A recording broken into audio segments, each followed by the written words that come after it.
Hey guys, Matt here with FamilyManTrading.com. I'm going to walk you through the strategy tester and show you the different input settings so that you can manipulate them to match your trading style and what you want to do as far as risk management, etc. So when you load the script, you're going to have everything show up on the chart with the indicator for the high probability strategy, and it's going to mark trades taken on your chart based on the inputs that you set in there.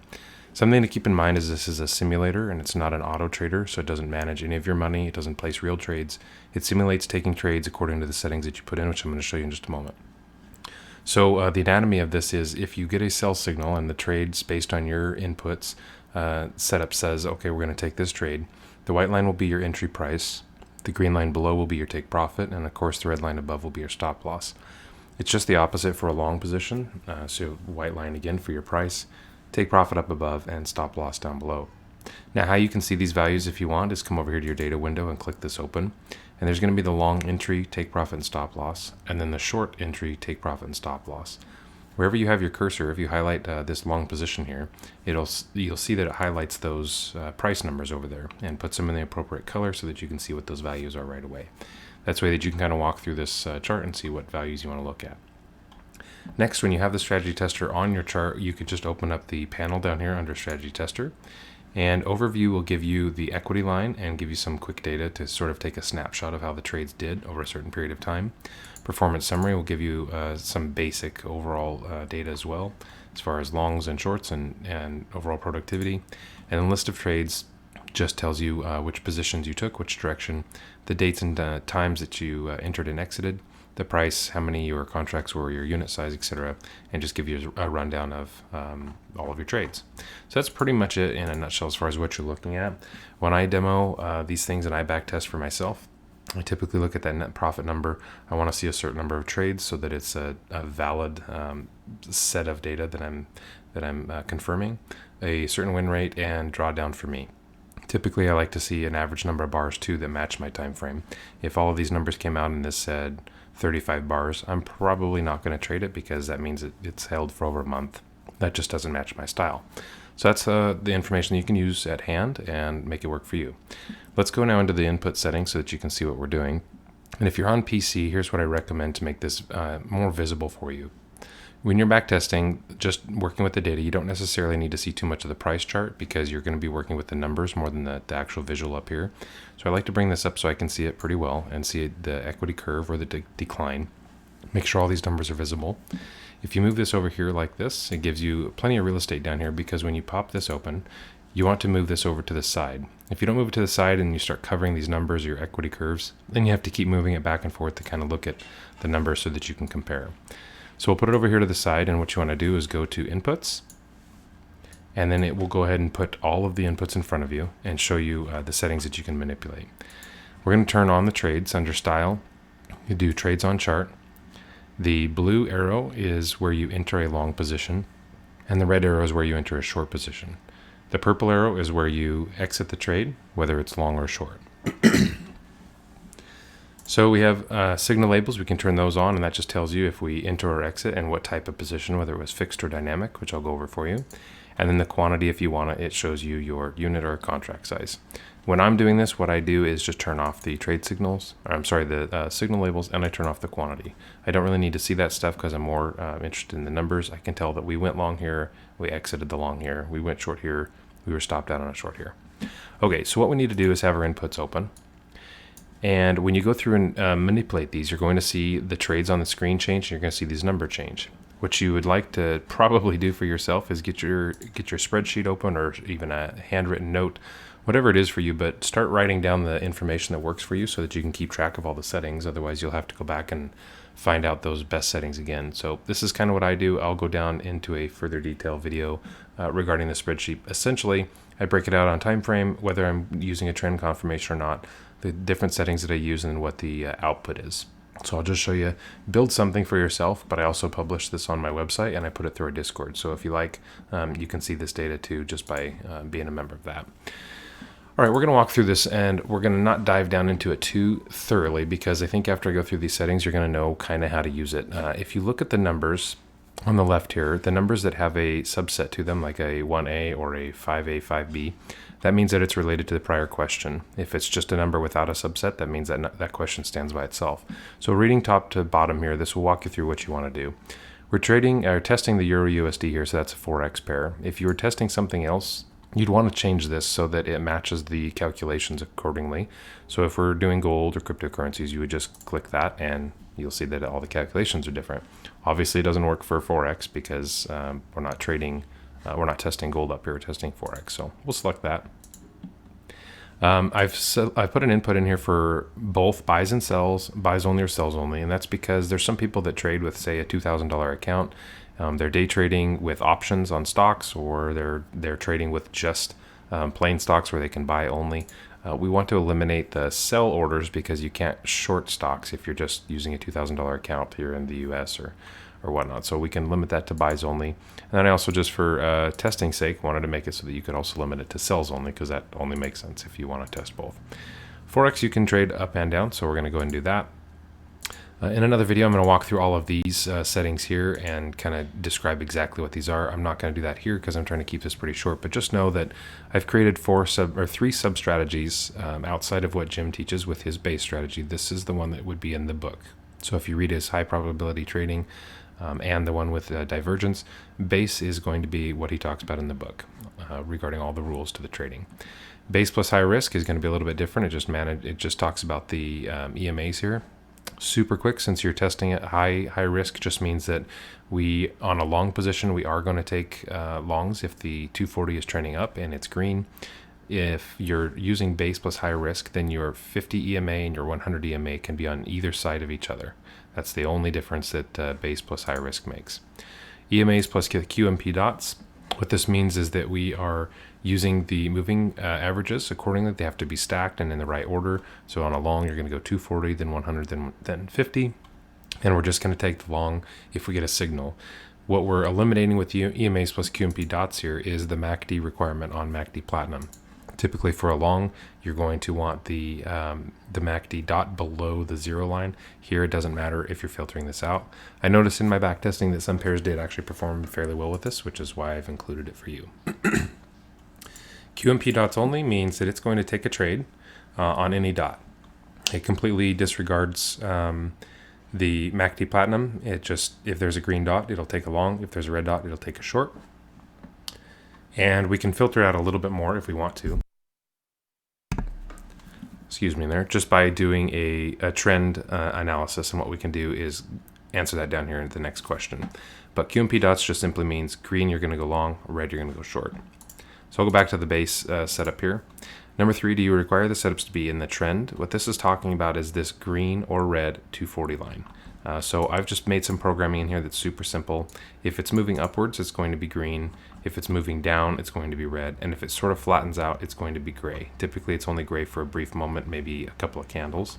But you would take shorts here if you're saying in trend, and you would take longs here if you're in trend. So that's kind of the information that is. Now, if you take that away and you say, I don't want to be in trend, it'll take every trade regardless of what this 240 is saying. So that's that. We're going to go ahead and say yes, we'd like to go ahead and take only the trades that are in trend for this example. Okay, number 4, do you want to let the test account compound on itself or risk a fixed amount each trade? This is just talking about your equity. Do you want to risk a certain dollar amount every single trade, no matter what, no matter how big the stop loss is or what the position is? Do you want to risk, say, $100 every time?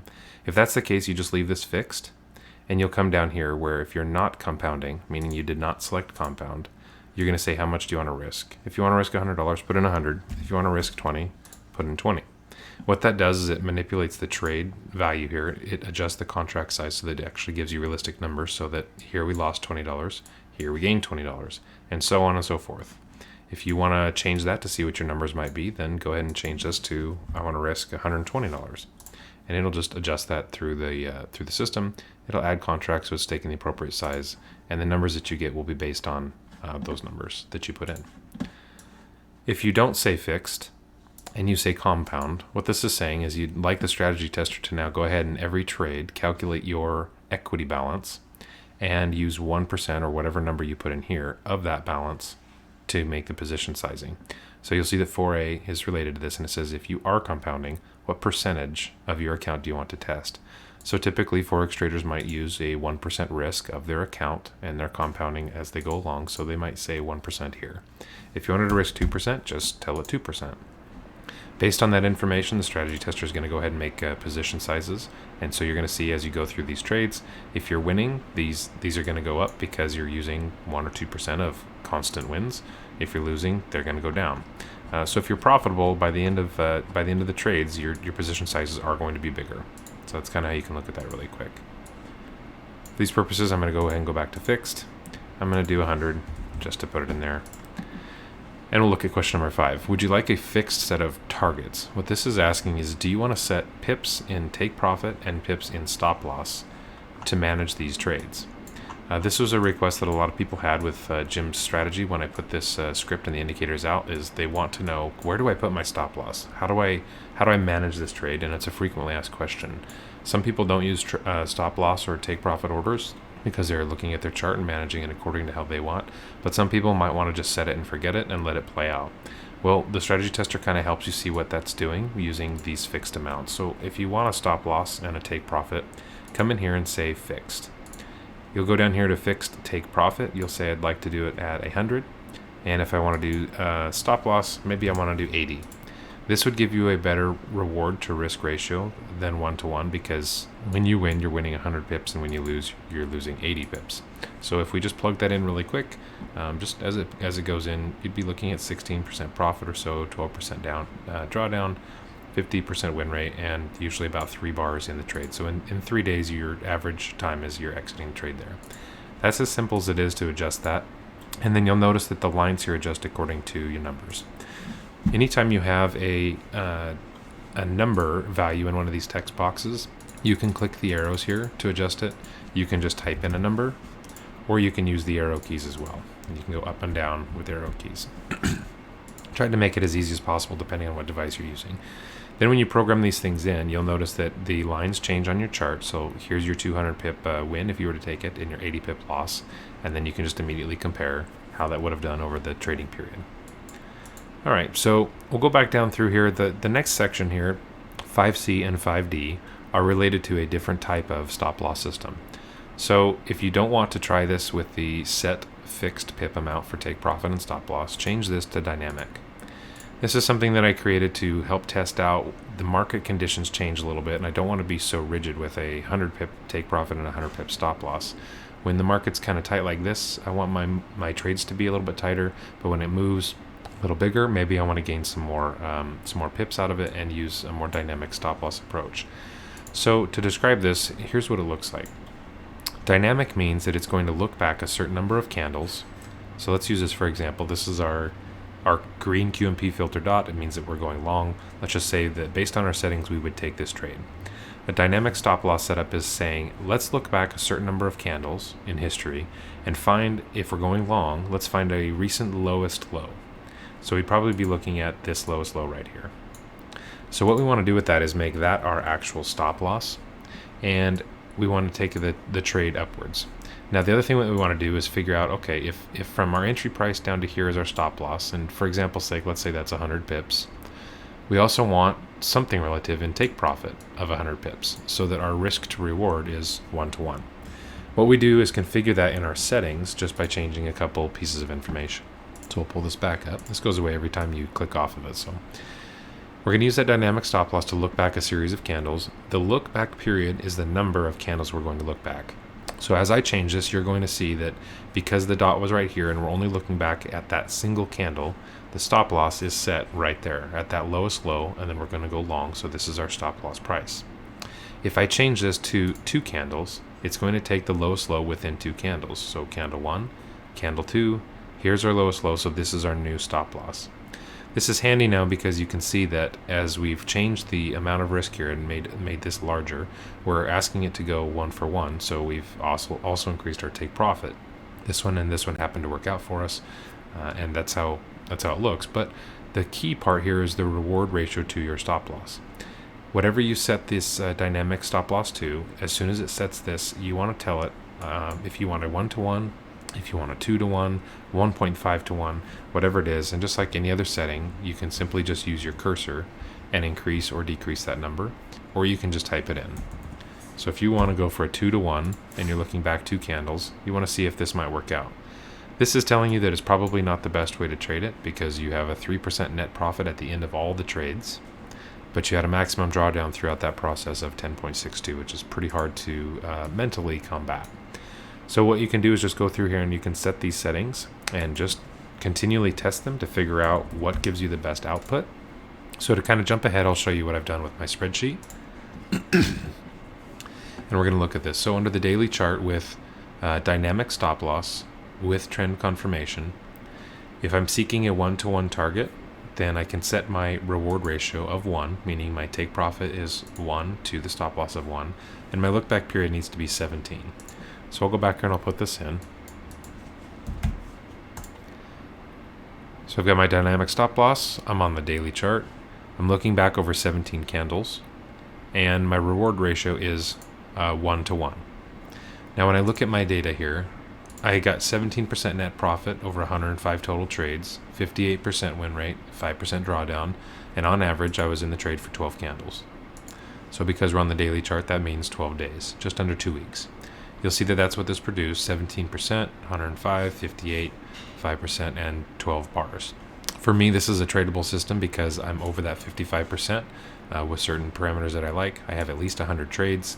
My drawdown is less than 10%, and I'm under 20 bars in my daily time frame. That's what I use personally for my testing. So this is one that I can set and forget. I'll make a position here. I'll input my stop loss according to the numbers over here. I'll input my take profit in my broker, and then I'll let it set. So that's what you can do. Now what you'll want to do for yourself is come through and figure out if these settings work and how you can manipulate it for your length of time. If you want to get a little bit more aggressive on your take profit, just increase the amount of reward ratio that you like. And maybe you want to seek 1.5-to-1. Your strike rate will go down because you're asking it to find more pips in a take profit than your stop loss, but maybe something else works for you. And you can see just by increasing your target to 1.5-to-1, visually this shows you actually did pretty good. You got 22% net profit, 95 total trades, so I'd have to fine tune it a little better just to get 100 trades total, around 49% with your win rate, 4% drawdown, and you're in the trade just a little over 2 weeks. So that's kind of how you use it.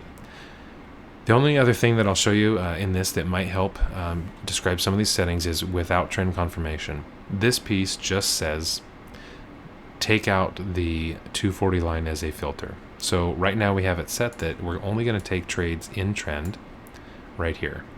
Because it's yes, we're only going to take longs because the 240 is moving upwards and it's green. If we wanted to take that out and say, no, we don't care so much about that 240 line and we want to take trades even against the trend, what would that look like? And just keeping the same settings down here with the dynamic stop loss, looking back 17 candles for our recent lowest low and our reward ratio of 1.5, it gives you some more information: 28%, 102, 4.48. So what I've done is I've come in here and just on the 1-to-1 setup, I found that it was 25% and 7% drawdown. I'll go through and I'll continually update these and put them on the website, but that's what you're looking at as far as settings, and this is what you look at for output. So you can do that on any pair that you want as you go through. We've set this up to work on about 71 Forex pairs, so you can just work through them and take a look at the settings. And whatever works for you, works for you. So we recommend just putting it on there and manipulating things. You can tell here that the Aussie dollar on the daily chart definitely doesn't work. So hopefully that helps. And if you have any questions, just reach out and email me, familymantrading@gmail.com.